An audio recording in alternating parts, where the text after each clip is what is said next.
Hello, everybody, and welcome to Finding Your Innergator podcast, where we talk about discipline, relationships, and the habits that release the greatness that is already inside of you. I'm your host, Wright, and I am so glad that you're here. In each episode, we'll explore powerful lessons, real-life stories, and practical strategies to help you live intentionally, build meaningful relationships, and unlock your full potential. But greatness isn't something you stumble into. It's something that is built every single day. So let's get started and begin the journey to finding your Innergator. What's going on, everybody? I am so glad that you are here. My name is Wright, and I am your host, and you are listening to Finding Your Innergator podcast. Man, you know what? I have really enjoyed the last several weeks. I hope that you have. We've been building something. I hope that you have started with the research. You got to know what you're going after, right? I hope you set out a good plan. You got to have the structure. You got to have that structure. Remember we talked about the spread, that presentation? That's your one shot to get their attention. Last week, we talked about the fight. That's the negotiation. That's where the pressure shows up. That's where most people lose. Today we're talking about something that may frustrate you. It does me more than anything else. It's called landing the fish. Here's the truth. A lot of people get the fish to the boat. You can see it. It's splashing you. And they still lose it. They still lose it. You guys know that I love to fish. I have my captain's license down here on Topsail Island. We fish a lot of tournaments. We do a lot of recreational fishing. We enjoy fishing at a somewhat a high level. And so these analogies that I'm using are really lessons that I've learned from fishing and also through business and how they correlate. So I appreciate you sticking with me during the fishing analogies. And today I want to paint a picture for you, right? You've done everything right. Everything right. You found the fish. Man, you got that strike. You fought it the right way. You managed that tension. You had controlled tension. And now there he is. He's right there at the boat. You can see it, you can feel it. You're seconds away, and then it makes one last run. Violent, fast, unexpected, and you're not ready, and you lose it. It kind of makes me think of something happened about a year or two ago. I took my nephew fishing for king mackerel. It was the week after the 4th of July. We just had a big tournament it was 2 weeks after the 4th. We just had a big tournament here, and he'd never really done much offshore fishing, 18 years old, and he'd never caught a king mackerel. And so he went. There's 2 or 3 of us on the boat. He was excited, trying to figure it out. Now, if you know anything about kingfish and you catch one in a 20-pound class, that's a pretty good fish, especially for your first one, right? Well, we've been sitting there fishing, caught some 15, 20-pound kings. He hadn't caught his yet. And all of a sudden, we get a takedown. I mean, the line is screaming. He's all excited. He's fired up. I give him the rod, and I'm coaching him the whole time, right? I'm like, take your time, deep breath, pull the rod towards you, wind down that negotiation, steady, steady. He does everything right. I mean, everything right. He fights the fish perfectly. We get it all the way to the boat, and this is a big fish. I mean, he's got to be in the 40-pound class. Big fish. The fish comes up and kind of lays on its side, and it's just out of gaff range. I just cannot reach it. And I got my 6-foot gaff, and I cannot reach this fish. That's what they do, right? They just messing with me. And he's kind of laying there. And I looked at LJ and I said, hey, buddy, be ready. This fish is probably going to make another run. I hadn't got it out of my mouth, and the fish took off. I mean, he dove like lightning. Well, he had the rod really high, and without realizing it, he had tightened down the drag and tightened it too much. And that fish took off. When he made that last run, all of a sudden you could hear it go, bink.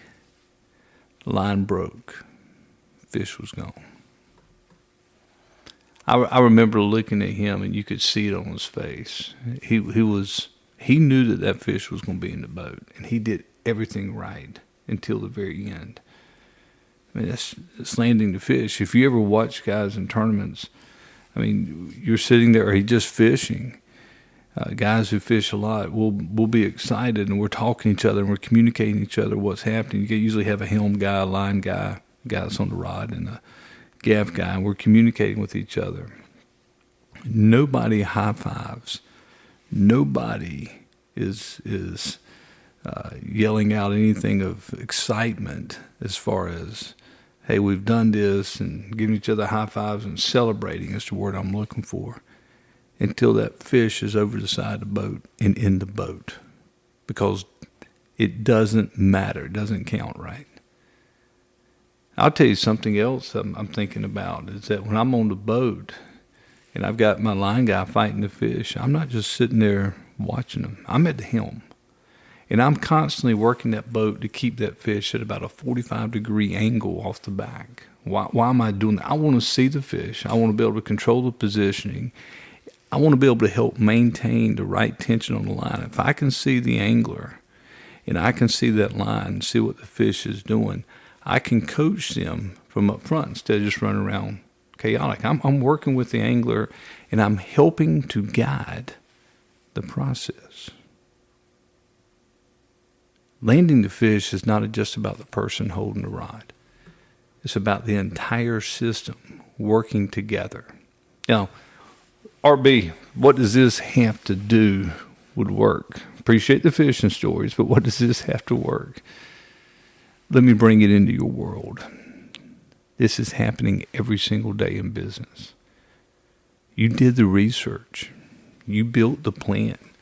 You had a perfect presentation. You handled the objections. And now you're right there, ready to close. What happens? You rush it. You push too hard. You try to force the decision. You get excited, you're talking too much, and just like that, you lose them. Or you hesitate and you don't ask for the business. You don't guide the next step. You leave it open-ended.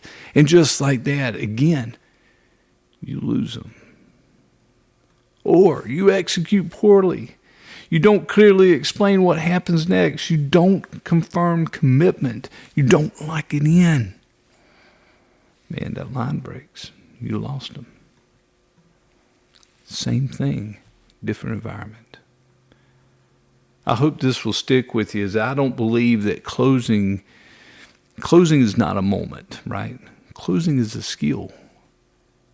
And it requires every single thing that we've talked about in this series, the discipline, the clarity, the execution. Where people get it wrong is that they think closing is about pressure. It is not. Closing is about guidance. It's like I said to you a while ago, when that fish is at the boat, I'm excited. Yeah, we're there, baby. We're almost there. But I'm not panicking. I'm not rushing. I'm in control. And I'm guiding that fish. I'm keeping the right tension. I'm trying to position that boat correctly. I'm working with the angler. And when the moment comes, we execute. Clean, decisive, intentional. It's the same thing in business and in life. When you're at the close, your job is not to push. Your job is to guide. Guide the conversation. Remember last time I told you, ask better questions. Guide the decision. Guide the next step. And then ask. Confidently, clearly, no hesitation. Look them dead in the eye and ask. Because if you don't ask, you will not get. Now, something else that's important is a lot of people get right to the end and they relax. They think it's done. It is not done until it's done. Until the paperwork is signed, the commitment is real, the next step is locked in. It is not landed. And this is where discipline matters the most. Stay locked in, stay focused, stay intentional, because the difference between almost and closed, the difference between almost and closed is that execution in the final moments. Here's your challenge this week. When you get to that moment, when it's right there, don't rush it. Don't hesitate. Don't get sloppy. I know you're tired, but stay in control. Guide the process. You've worked too hard to get to this point. Manage that tension. Remember we talked about controlled tension. Not too tight, but not a lot of slack. Ask for the business. Ask for the signature. Confirm the next step. And then you land it. You land it. I tell you every week, and I mean it, that inside of you there is greatness, but greatness isn't built in starting. It's not even built in the middle. It's built in finishing. So don't just think about this as closing. Finish. Finish what you started. I hope that this series is helping you. I absolutely love this because it's always a reminder to me, right? Reminder to me. If you know someone who is maybe struggling with the close, maybe not focused and doesn't have that discipline and clarity that allows them to execute where they need to be, and you think this will help, share it with them. Share it with them. I look forward to hearing feedback from you on your close, on how you landed that fish. Feel free to send me a comment here at the podcast site. I would love to hear how things are working with you. In the meantime, I hope your week is fantastic, and I look forward to talking to you next week. Everybody, thank you so much for listening to the Finding Your Innergator podcast. You know, if today's episode helped you, share it with someone who needs to hear this message. Remember, greatness is achieved through discipline, intentional action, and optimizing the relationships around you. I look forward to getting with you next week. Now, go Gatorize your day.